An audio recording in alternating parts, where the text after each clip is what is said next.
अस्सलाम वालेकुम वरहमतुल्लाह। तो मैं हूं आपका जीएसएम आकिब। तो आज मैं आप लोगों के लिए फिर से एक नया वीडियो लेके आया हूं जिसमें मैं Redmi 12C रिपेयर करूंगा। तो ये किसी अदर टेक्नीशियन से रिटर्न होके आया है मेरे पास। तो आज मैं आप लोगों को यही चीज़ दिखाऊंगा कि फ़ोन में क्या प्रॉब्लम है, किस वजह से इसको रिपेयर करना पड़ रहा है। क्या ये मदरबोर्ड ठीक होगा या हमें बोर्ड स्वैप करना पड़ेगा, तो ये आपको इस वीडियो में दिखाएंगे। तो बोर्ड में बहुत ज़्यादा काम हो चुका है ऑलरेडी से, किसी टेक्नीशियन भाई ने काम किया है और कंपोनेंट भी कुछ रिमूव किए हैं, कैप वगैरह रिमूव किए हैं। चलिए कोई मसला नहीं, देख लेते हैं कि क्या इशू है।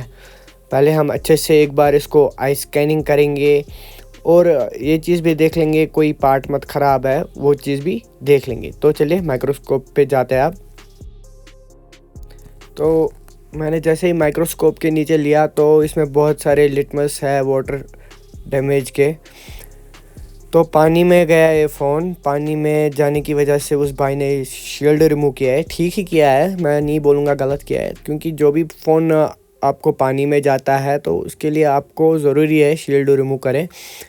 बट इसमें ऑलरेडी 4 कैप eMMC के पास रिमूव किए गए हैं और 2 कैप CPU के पास भी रिमूव किए गए हैं। पावर IC के साइड से तो बहुत जगहों पे करोजन है और नेटवर्क सेक्शन में भी 1-2 कैप रिमूव है फ़िलहाल के लिए। चलिए कोई नहीं, देख लेते हैं हमसे क्या होता है, कितना हम कर सकते हैं उतना हम कर लेंगे।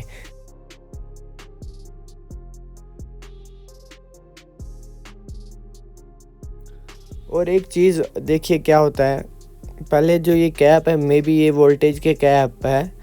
तो अगर eMMC को इन चीज़ों की ज़रूरत होगी तो eMMC इनके बिना ऑन नहीं होगी। तो बोर्ड को मैंने थोड़ा बहुत डायग्नोस किया था, बट बोर्ड तो ऑटो लोड ले रहा है फ़िलहाल के लिए। बोर्ड में अभी शॉर्टिंग है, वो शॉर्टिंग रिमूव करनी ज़रूरी है। वो भी पता है मुझे कि शॉर्टिंग कहाँ है, वो भी मैं बोल दूंगा आप लोगों को। तो यहाँ पे एक कैप था, ये भी मैंने रिमूव किया, इसमें शॉर्टिंग थी, ठीक है, ये मैंने ही रिमूव किया, ये उस टेक्नीशियन भाई ने रिमूव नहीं किया था। ये शायद वाईफाई सेक्शन में कैप लगा है और आईसी के पास भी अभी शॉर्टिंग आ रही है। तो मे बी ये आईसी भी चेंज करना पड़ेगा। कोई नहीं है कि ये आईसी अवेलेबल है हमारे पास, चेंज कर लेंगे। और देख लेते हैं क्या क्या चीज़ चेंज करना पड़ेगा, वो भी आपको बोलेंगे। बस इस मदरबोर्ड में CPU और eMMC ठीक होना चाहिए, बाकी कोई इशू नहीं है। कि मतलब अगर कोई पार्ट ख़राब भी होगा वो उतना ज़रूरी नहीं है, क्योंकि CPU और eMMC बहुत ज़्यादा ज़रूरी है। उन्हीं दो की वजह से फ़ोन चलेगा और रैम का भी ज़रूरत पड़ता है, बट फ़िलहाल के लिए मेन CPU और eMMC है फ़ोन में, जिसकी हमें इस टाइम नीड है। क्योंकि इन लोगों को डाटा है कुछ इंपॉर्टेंट, ट्राई कर लेते हैं कि बच जाएगा इनका डाटा या नहीं, वो चीज़ भी देख लेंगे।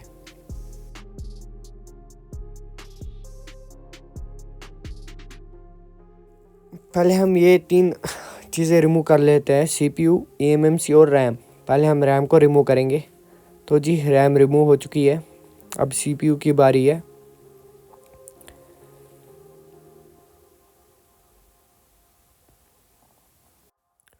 तो जी CPU भी रिमूव हो चुका है, अब eMMC की बारी है।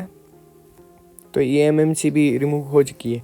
तो ये तीनों चीज़ मैंने क्यों रिमूव किए, क्योंकि अगर हम इसमें हाई वोल्टेज इंजेक्ट करेंगे तो मे बी इन पे लोड आ सकता है, उस वजह से CPU ख़राब हो सकता है या eMMC ख़राब हो सकती है। तो और हम यहाँ से ये कैप जो है इन पे डाउट जा रहा है, तो ये कैप भी रिमूव कर लेते हैं। और यहाँ से पावर IC साइड से भी एक कैप है, ये भी रिमूव कर लेते हैं। और रजिस्टर है, ये भी रिमूव कर लेते हैं। और ये शायद मे बी वाईफाई की IC है, ये भी रिमूव कर लेते हैं। वाईफाई की है, किस चीज़ की है तो मैंने नहीं देख ली कि किस चीज़ की IC है। तो अब पहले यहाँ पे जो एक्स्ट्रा सोल्डर लगा है ये रिमूव कर लेते हैं पावर IC साइड से, क्योंकि जो चीज़ें हमने यहाँ से रिमूव किए हैं वो वापस भी लगानी है हमें।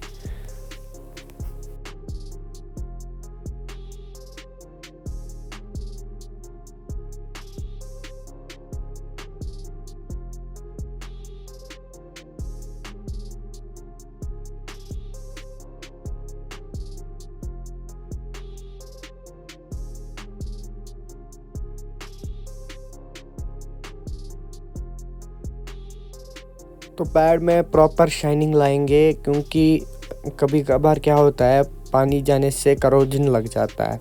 करोजन लगने से क्या होता है पैड ड्राई पड़ जाते हैं, कोई पैड ड्राई पड़ जाता है, उस वजह से भी कोई इशू आ सकता है। फ़िलहाल के लिए हमारे जो पास ये 12C था तो ये ऑटो लोड ले रहा था।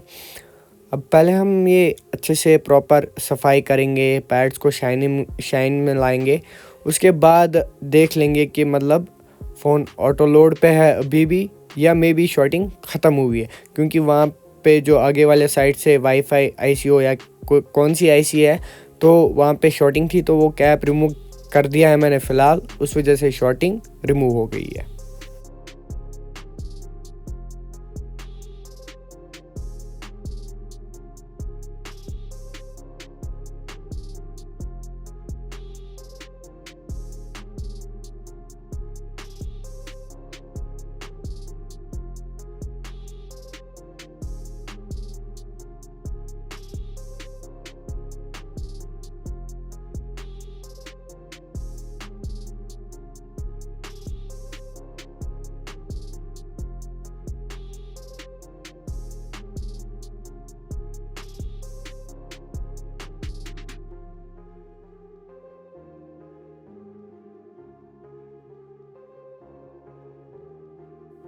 तो लीजिए जी, प्रॉपर सफाई हो चुकी है हमारे मदरबोर्ड में।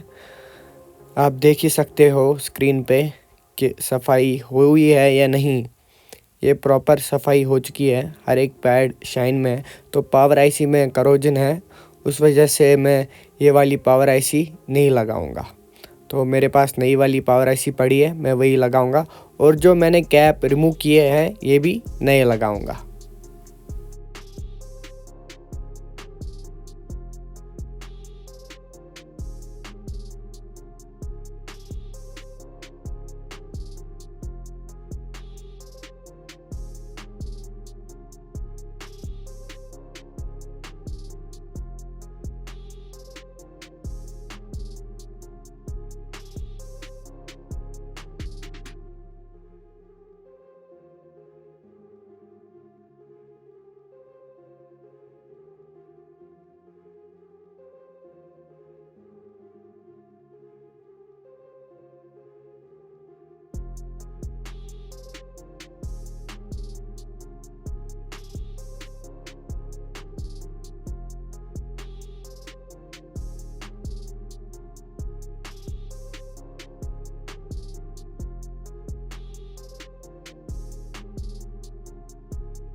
तो ये जो हमारा सेक्शन है ये कंप्लीट हो चुका है। इसके बाद क्या है कि इसके बाद हम जो हमने वाईफाई आईसी निकाली थी इससे, या कौन सी आईसी है तो वो तो मुझे खुद भी पता नहीं है, शायद मे बी वाईफाई की आईसी है या किसी और चीज़ की भी हो सकती है, कंफर्म नहीं हूँ। तो ये आईसी भी वापस लगाएंगे, ये नई लगाएंगे हम, क्योंकि नई अवेलेबल है मेरे पास तो नई ही लगाएंगे। और कैप एक था यहाँ पे वो भी लगाएंगे, वो तो हमने ऑलरेडी से लगा लिया है, ये हमने नई आईसी इस पे लगाई है। तो पावर आईसी भी नई ही लगाएंगे, क्योंकि जो पुरानी वाली है उसमें करोजन लगा है, ये भी नई ही लगाएंगे।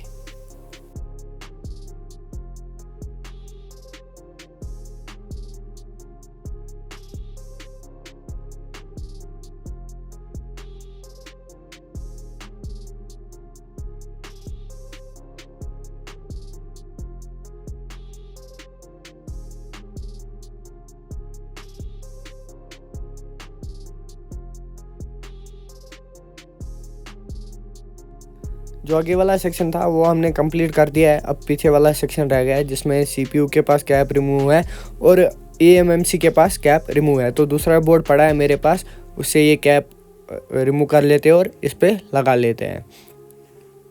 फिर उसके बाद देख लेंगे कि फ़ोन में क्या अभी भी शॉर्टिंग है या नहीं। अगर शॉर्टिंग है तो फिर हम सीपीयू नहीं लगाएंगे, फिर हम चेक कर लेंगे, कोल्ड टेस्ट भी करेंगे और हॉट टेस्ट भी करेंगे। कोल्ड टेस्ट क्या होता है, कोल्ड टेस्ट आप मीटर से चेक कर सकते हैं, तो हॉट टेस्ट आप सीधे डीसी से करंट दो, उसी को हॉट टेस्ट बोलते। और कुछ नहीं है, कुछ लंबा चौड़ा नहीं है इसमें।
जो हमारे नाग थे वो हमने पूरे किए हैं। तो ये मैंने अपने उस्ताद से सीखा है ये चीज़, कि मतलब कंपनी ऐसे ही नहीं कोई चीज़ लगा के देता है, वहाँ से कुछ ना कुछ काम होता है इन चीज़ों का। तो अब सीपीयू की बारी है, इसको अच्छे से क्लीन कर लेंगे और क्लीन करने के बाद वापस लगाएंगे, देख लेंगे कि मतलब सीपीयू जो है वो पोर्ट बनाएगा या नहीं।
तो CPU लग चुका है।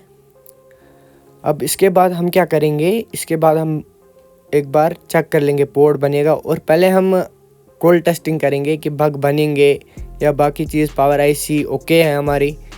तो ऐसे तो मुझे पावर आईसी ओके लग रही है, बट कोई बग नहीं बन रहा है, क्योंकि MTK में एक चीज़ है कि मतलब इसमें आपको पावर बटन प्रेस करने की ज़रूरत नहीं है, ऑटोमेटिक बग बन जाते हैं, मगर कोई बग नहीं बन रहा है। मुझे लग रहा है कि CPU में इशू है फ़िलहाल। तो भी मैं तीनों चीज़ इसमें वापस लगाऊंगा, और जो यहाँ पे नेटवर्क सेक्शन के पास कैप एक रिमूव है वो भी लगाएंगे, बाद में लगाएंगे, मगर अभी नहीं, क्योंकि पहले मैं अच्छे से प्रॉपर तरीके से इसमें चेक कर रहा हूँ कि मतलब जो वोल्टेज मुझे हर एक जगह पे मिलनी चाहिए क्या वो मिल रही है। अभी तो किसी जगह पे मुझे कुछ वोल्टेज नहीं मिल रही है। 1-2 एम मान के चलो, 0.2 एम 0.3 एम मिल रहे हैं। तो इससे मुझे ये चीज़ पता लग रहा है कि मतलब जो CPU है, CPU ऑन नहीं हो रहा है। चलिए हम एक बार तो भी eMMC और रैम को भी साफ़ कर लेंगे, वो भी लगा के देखेंगे कि मे भी फ़ोन ऑन हो जाए, क्योंकि अभी बग ऑन नहीं हो रहे। तो अभी मैं मतलब सेटिस्फेक्शन के लिए कर रहा हूँ, बट मुझे तो ये चीज़ पता ही है ये तो ऑन होने वाला नहीं है। चाहे मैं लाख कोशिशें करूँगा ये ऑन नहीं होगा। क्यों नहीं होगा? मुझे लग रहा है CPU में कोई इशू है, क्योंकि अगर CPU लग चुका है और पावर आईसी लगा के है तो कंफर्म बग बनने चाहिए। बग नहीं बन रहे कुछ। ये जो eMMC और रैम है, ये मैंने माइक्रोस्कोप रिमूव करके रिबॉल किए थे दोनों एक साथ। तो आप बोलेंगे दोनों एक साथ कैसे किए थे? तो स्टेंसिल ऐसे ही रखा था तो दोनों एक साथ रिमूव किए थे, तभी मैंने इनको ऐसे ही रिबॉल किया था। देख लीजिए दोनों प्रॉपर रिबॉल हुए। अरे देख लीजिए लापरवाही का नतीजा क्या होता है। मैंने ऐसे ही स्टेंसिल उठाया तो ऐसा क्यों हो गया? असल में जो eMMC है मैंने उसको हीट किया था तो उस वजह से ऐसा हो गया कि eMMC में अभी वही टेम्परेचर था, तो उस वजह से ये बॉल आपस में मिक्सअप हो गए। अगर इसका टेम्परेचर डाउन हुआ होता तो फिर ऐसा सीन नहीं होता। चलिए कोई नहीं, नए से रिबॉल कर लेते हैं, 2 मिनट और देंगे।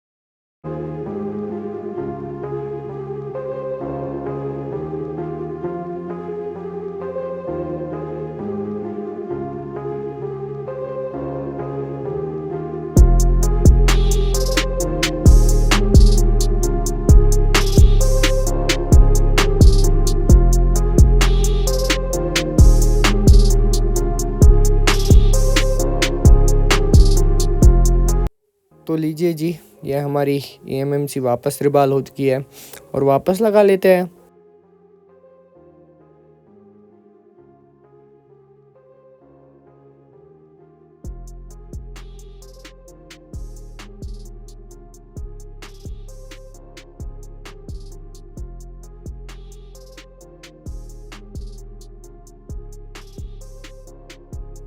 eMMC तो लग चुकी है, अब रैम की बारी है, रैम को भी वापस लगा लेंगे।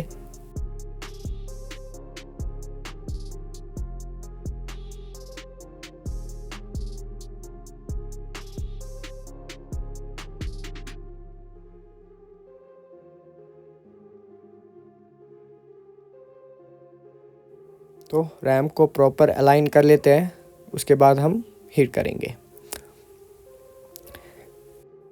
रैम प्रॉपर अलाइन हो चुकी है, अब वापस से इसको हीट कर लेते हैं और वापस लगा लेते हैं।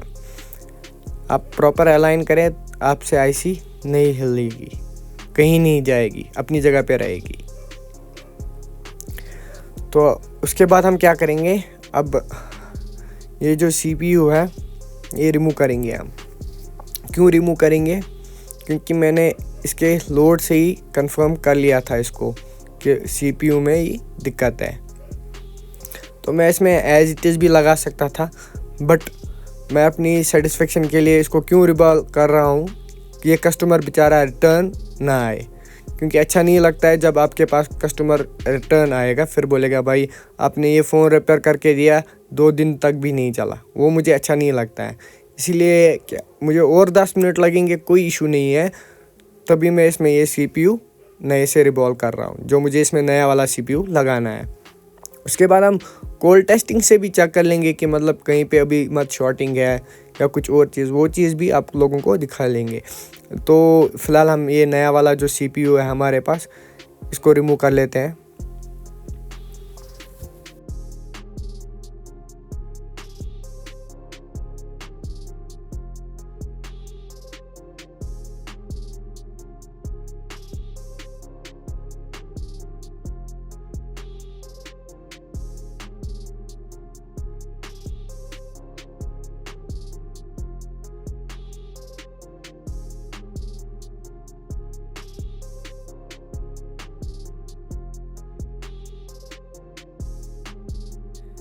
ये नया वाला CPU है, इसको रिवॉल्व कर लेते हैं वापस लगाने के लिए।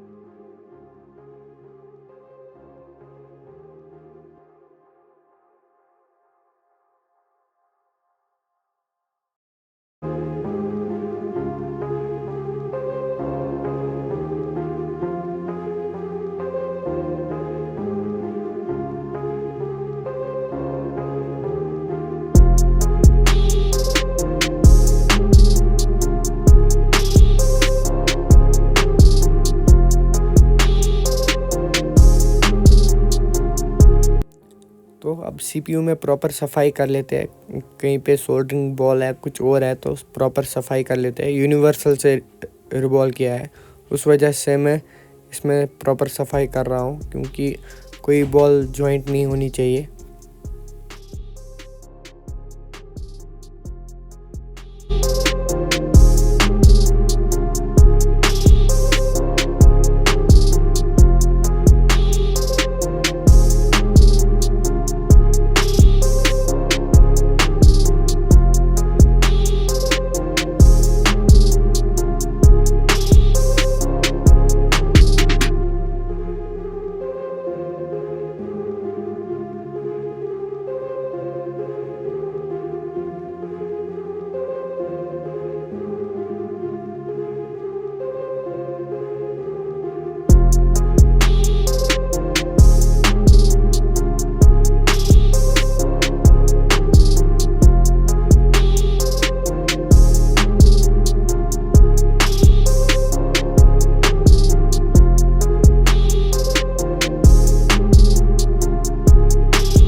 ये जो नया वाला CPU है, अब इसमें लगा के देखते हैं ये पोर्ट बनाएगा क्या या नहीं।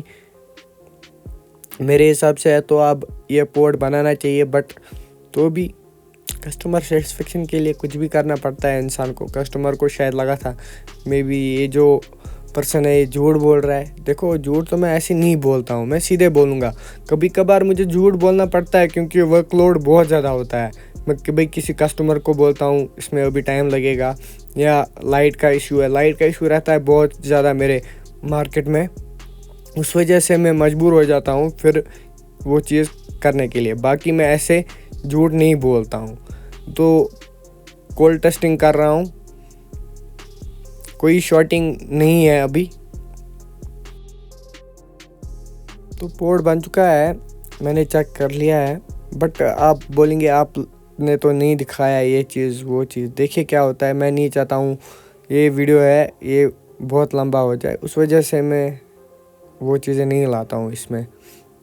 और क्या है कि मतलब ये दूसरी वाली eMMC है, नई वाली, जो हमने नया वाला CPU इसमें लगाया है उसकी eMMC है ये। असल में मेरे पास 12C का एक मदरबोर्ड था, तो उस वजह से ये ऑप्शन है मेरे पास। कभी कभार मेरे पास बहुत सारे मदरबोर्ड्स पड़े होते हैं, तो कोई नहीं, किसी को किसी चीज़ की नीड होगी तो बता दीजिए, हम आपको देंगे, कोई इशू नहीं है। मैं वैसा नहीं हूँ फिर रोक लूँगा किसी चीज़, वैसी बात नहीं है।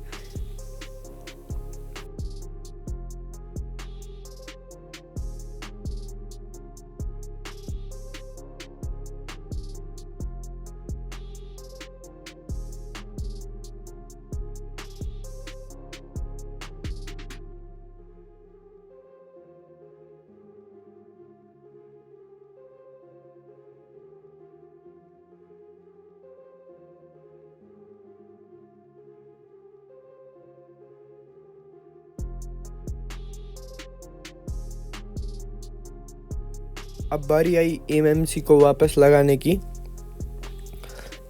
तो eMMC और CPU क्यों आपको ज़रूरी लगाना होता है, ये आपस में बाइंड करके होते हैं, उस वजह से आपको eMMC और CPU लगाना ही लगाना है।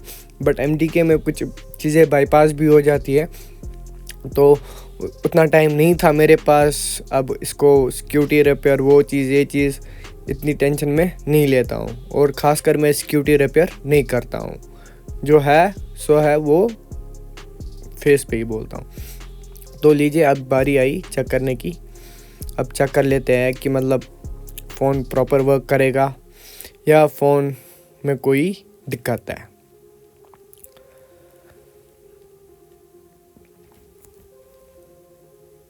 ये इसका पुराना वाला CPU है जो जल गया है। क्यों जल गया है? हाई वोल्टेज इंजेक्ट करने से। इस मदरबोर्ड में हाई वोल्टेज इंजेक्ट हुआ है, उस वजह से ये CPU जल गया है। मे बी वहाँ से भी जला मत होगा, तो कंफर्म नहीं हूँ क्या सीन है क्या नहीं। चलिए खैर, क्या हो सकता है क्या नहीं हो सकता है, तो मुझे तो इसके बारे में कुछ पता नहीं है।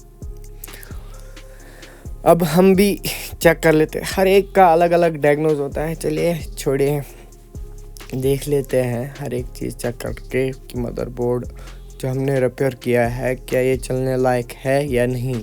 तो भी मैंने कस्टमर को बोला है, आप टेंशन मत लीजिए, आप 14 दिन तक अच्छे से यूज़ करें मदरबोर्ड। आपको इशू लगता है आप रिटर्न आ जाइए मेरे पास, कोई इशू नहीं है। मैं आपको 2 बार रिपेयर करके दूंगा, 3 बार रिपेयर करके दूंगा, मुझे कोई इशू नहीं है, क्योंकि मैं आपको मुफ्त में रिपेयर करके नहीं दे रहा हूँ। तो पहले अब वापस मदरबोर्ड इसमें लगा लेते हैं। मदरबोर्ड बोलिए, PCB बोलिए, कुछ भी बोलिए, चलेगा। तो देख लीजिए, ये ऑन हो गया। अब इसका जो अपना CPU है ये ख़राब था।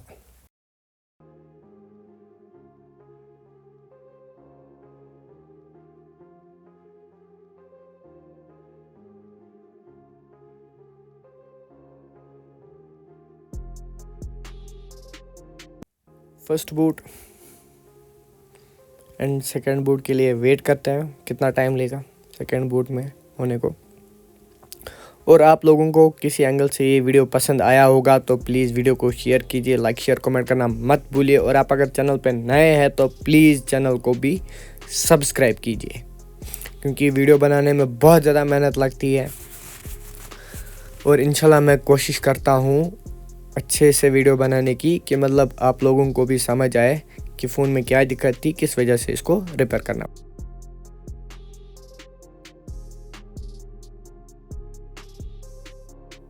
तो चलिए, अल्लाह हाफिज़, फ़ी अमानिल्लाह, और दीजिए अपने प्यारे भाई को इजाज़त। मिलते हैं इंशाल्लाह किसी नए वीडियो में जल्दी से।